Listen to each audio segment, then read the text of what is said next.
Hello friends, good afternoon.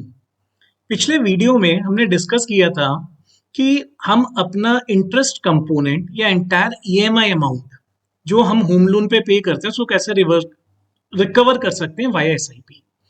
तो we have received certain suggestions और कुछ लोगों ने एक्सप्रेस किया कि वो अपना कैश आउटफ्लो नहीं बढ़ा सकते क्योंकि वो they are already hard pressed, वो ईएमआई ही दे रहे हैं तो उनका कैश आउटफ्लो नहीं बढ़ सकता। तो उसके लिए हमने एक अलग से एक सिनेरियो कंसिडर किया है। आज उसको भी थोड़ा सा अंडरस्टैंड करते हैं। अगर आप अपना कैश फ्लो नहीं बढ़ाना चाहते और ईएमआई अमाउंट को इंक्रीज नहीं करना चाहते, then how can we recover our interest amount. तो आज अंडरस्टैंड करते हैं अपनी इस प्रेजेंटेशन में। Assume you have taken a home loan of rupees 25 lakh at the rate of 7%. The EMI payable for 20-year period would be 19,382. However, if you extend the loan period to 30 years, the same EMI would reduce to 16,632. मैंने शुरू में first step में क्या कहा था कि people have express their incapability या inability to increase the cash flow.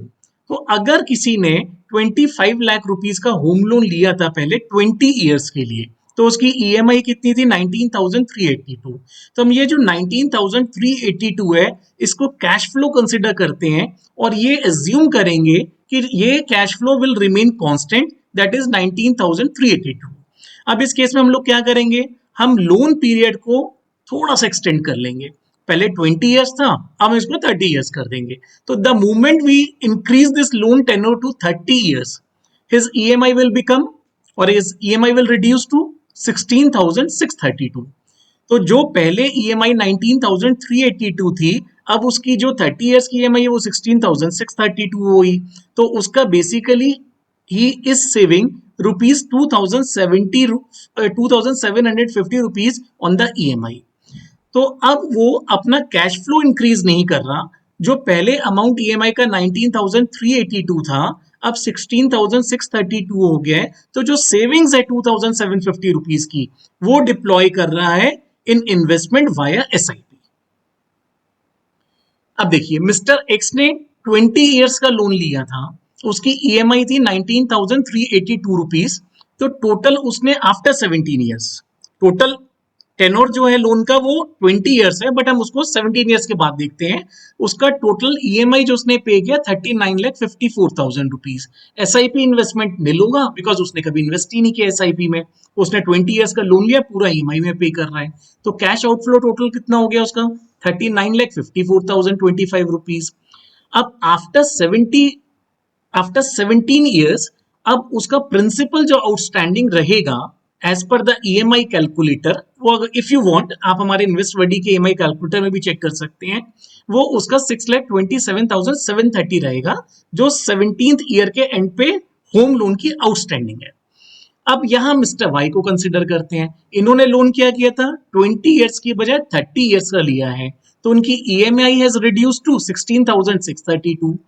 तो उनकी सेविंग्स कितनी हुई 2,750 rupees. He is a smart, intelligent investor. So what he is going to do? He will invest that 2,750 rupees in mutual fund, in equity mutual funds via SIP. अब after 17 years देखते हैं, क्योंकि उनका EMI amount कम था, तो उन्होंने 17 years के बाद टोटल कितनी ईएमआई पे करी है 33,93,043 रुपीज। और उनका एसआईपी अमाउंट, क्योंकि 2,750 रुपीज वो इन्वेस्ट कर रहे हैं पर मंथ, तो 17 इयर्स तक अगर इन्वेस्ट करेंगे तो उनका अमाउंट कितना हो जाएगा 2,750 रुपीज इंटू 12 इंटू 17 इयर्स। तो टोटल उनका 5,60,982 इज द एसआईपी इन्वेस्टमेंट। तो अब टोटल कैश आउटफ्लो कितना हुआ, जो उन्होंने होम लोन रीपे किया है वो तो 33,93,000 था। एसआईपी में जो उनका इनिशियल इन्वेस्टमेंट हुआ है वो 5,60,000 हुआ है। टोटल आउटफ्लो कितना हुआ, सेम 39,54,000। ए का भी 39,54,000 हुआ है आफ्टर 17 इयर्स, और बी का भी 39,54,000, बट डिफरेंस है, ए ने पूरा का पूरा जो आउटफ्लो है वो होम लोन में अपना डिपॉजिट किया था इंटरेस्ट और ईएमआई में, और जो बी है उसने कुछ अमाउंट जो है एसआईपी के थ्रू इन्वेस्ट किया था। अब देखिए प्रिंसिपल जो रिमेनिंग है आफ्टर 17 इयर्स, एक्स के केस में कितना है 6,27,000 था आउटस्टैंडिंग। वाई के केस में कितना है? 17 लाख है। अब हम सिप कॉर्पस को भी अगर 12% के अकॉर्डिंग कैलकुलेट करते हैं तो जो सिप कॉर्पस है, जो 2,750 रुपीज पर मंथ जो मिस्टर वाई इन्वेस्ट कर रहे हैं for 17 year, that corpus will become 18,36,000। Why? Again the power of compounding has come in. अब मिस्टर वाई के लिए होम लोन को इमीडिएट रीपे करना बड़ा इजी हो गया, बिकॉज उनके पास सिप का कॉर्पस था 18,36,000, आउटस्टैंडिंग था 17 लाख रुपीज। तो उन्होंने क्या पे किया? 18,36,000 रुपीज में से 17 लाख पे कर दिया, रीपे कर दिया, हाउसिंग लोन क्लोज कर दिया। Still he is left with A corpus of 1,36,181 rupees. ठीक है, तो उनकी एक तो ये सेविंग्स हो गई, और एक दूसरी सेविंग्स भी अंडरस्टैंड करते हैं, क्योंकि उन्होंने होम लोन पे कर दिया आफ्टर 17 ईयर्स। मिस्टर एक्स को अभी भी 6,27,000 पे करना है, जो रिमेनिंग 3 ईयर्स में पे करेंगे, तो वो 19,382 पर मंथ रिमेनिंग 3 ईयर्स पे करते रहेंगे।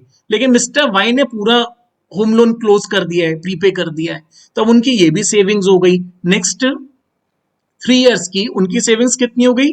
19,382 multiplied by 12 multiplied by 3 years, तो टोटल 6,97,000। तो उनका ये फ्यूचर जो ईएमआई थी वो बच गई, प्लस 1,36,181 रुपीज जो था उनका वो सिर्फ कॉर्पस बच गया था। तो टोटल उनकी सेविंग्स कितनी हो गई?